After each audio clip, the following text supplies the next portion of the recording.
Hey everybody, happy Sunday, February the 5th of 2023. As promised, a couple of additional updates.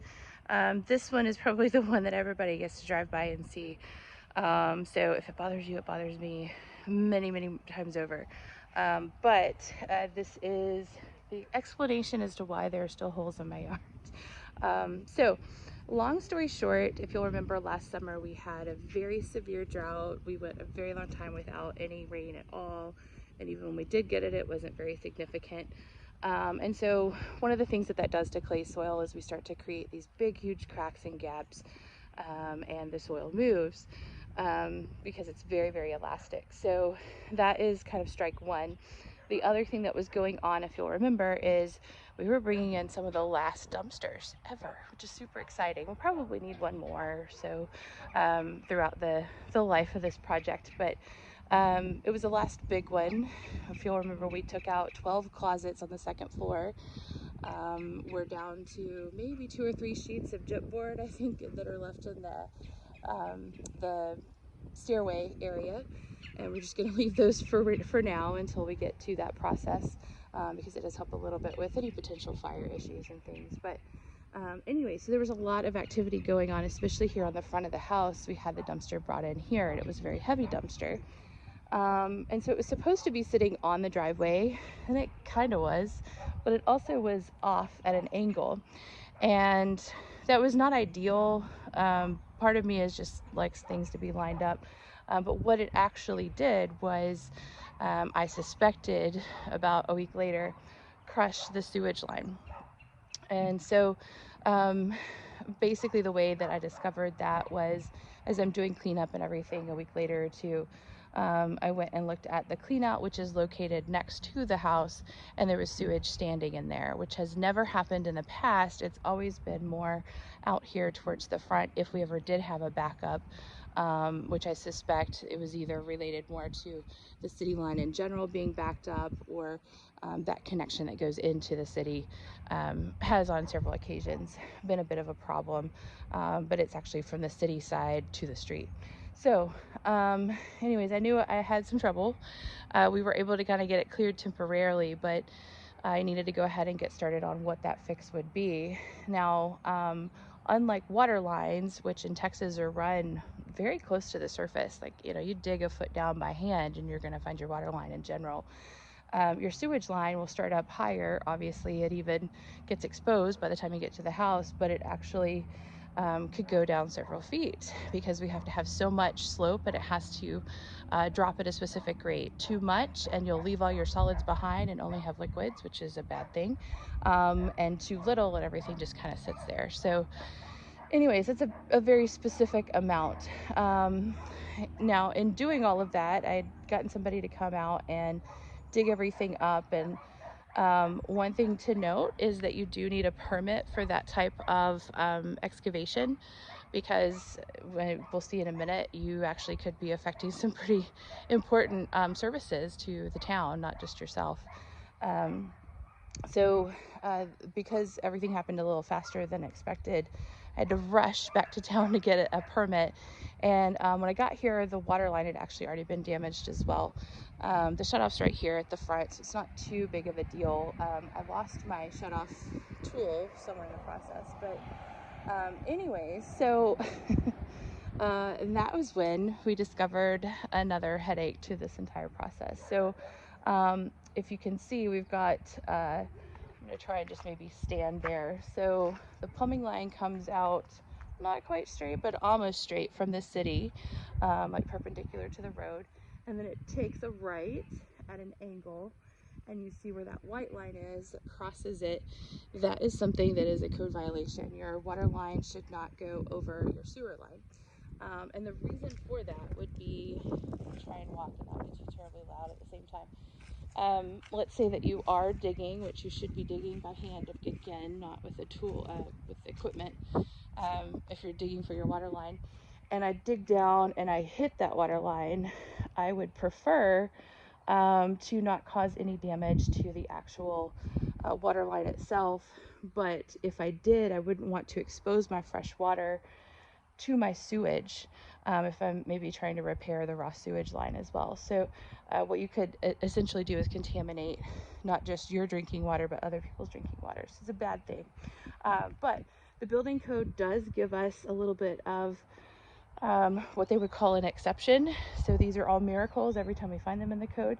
And in this scenario, if you do have to cross your sewer line, the option is to sleeve the water line. So we have a 3/4 inch PVC water line, and then I think this is a 1.5 inch PVC line that goes on top of that. So it's actually sleeved inside. And so the thought process is, if I hit this big piece, it doesn't actually damage the little piece that actually holds the water. And it at that point tells me, wait, you got to stop because you got a big issue. That has to be done from the point where the water line goes over the sewer line. So that point of intersection, 5 feet on both sides. This other option, which was installed and covered up, but I found it, is not an option. They went and got a piece of pipe insulation that I had underneath the house and just taped that on. And you can see, actually, as I was digging the line back up, that's where I discovered exactly why you would have that issue, right? Because I damaged that in a heartbeat. I had a sharpshooter that I was digging with, and so would have easily been able to re-expose that water line to sewage again. So anyway, so that has been repaired, and it's been this way for a little bit. What I am still working on is the sewer line. So on top of that, and you'll notice also, you may have this question, I'm not using the turquoise green colored pipe. It's not as strong as the white PVC, and I really only want to do this. I only wanted to do it once, but if I'm going to do it twice, I would really like to put in the white PVC so it's stronger. So maybe we don't have this issue in the future. The unfortunate thing is I had the pieces of PVC on property for the most part. And so when I handed one of those over, there was a T with a clean out attached to it.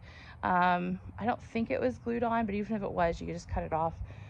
Instead, that got buried, and it got buried at a very inopportune place. It's under mud right now, but it is right underneath this junction as well. So it would be very possible for either sewage to back up because there is a T and it's kind of facing at a cockeyed angle.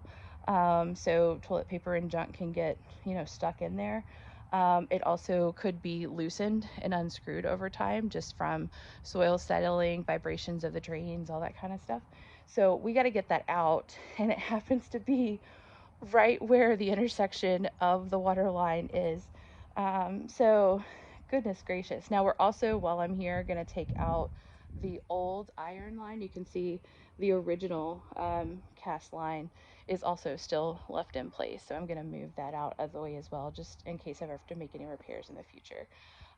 So yeah, basically I'm replacing the PVC that will come all through the diagonal here. It'll go up to the house and it'll go back out to the road. Now, one of the other things that I'm doing, and I'm actually doing it, you'll see the pipes are still sitting over there, and I'm also doing it up front, is I'm putting in what's called a dual clean out. That is not a code requirement in our jurisdiction right now, but it's a good idea. And it just makes for some possibilities in the future if I ever need them. So a dual clean out, if you haven't seen that, is basically a U-shaped configuration of 2 pipes that you see here. So if you can imagine, I've got, Zeus, you're not very helpful here, buddy. I've got sewage coming from one side going to the other side.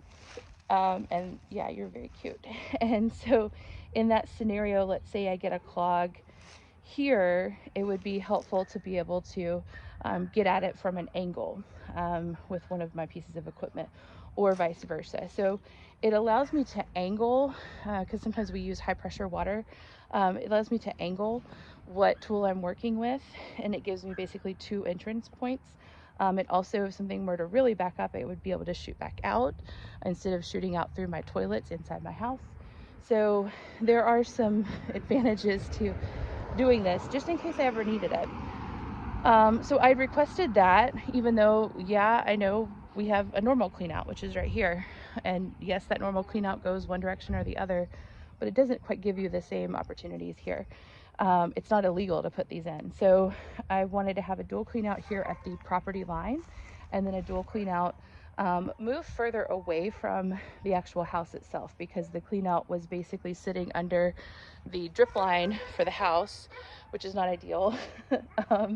It also made it very hard to see if I did have any, overflow or anything.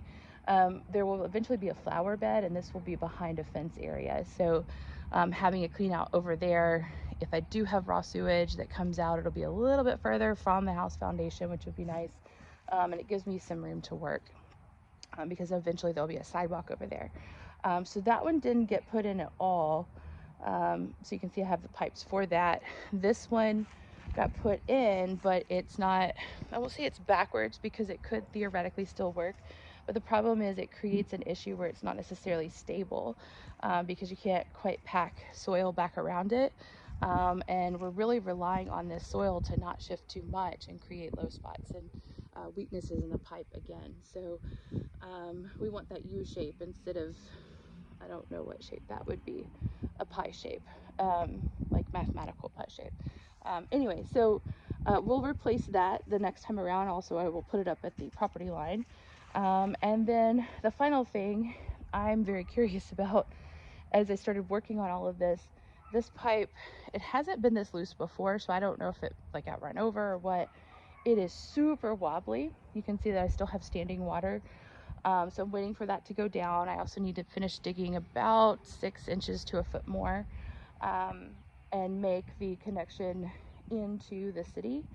I have a feeling that maybe it is booted and that's loose or something like that, but it just should not be as wobbly as it is, which will be no matter, because we're going to just go ahead and put in a dual clean out. But if you're wondering why I still have big stacks of mud in my yard, that's what's going on.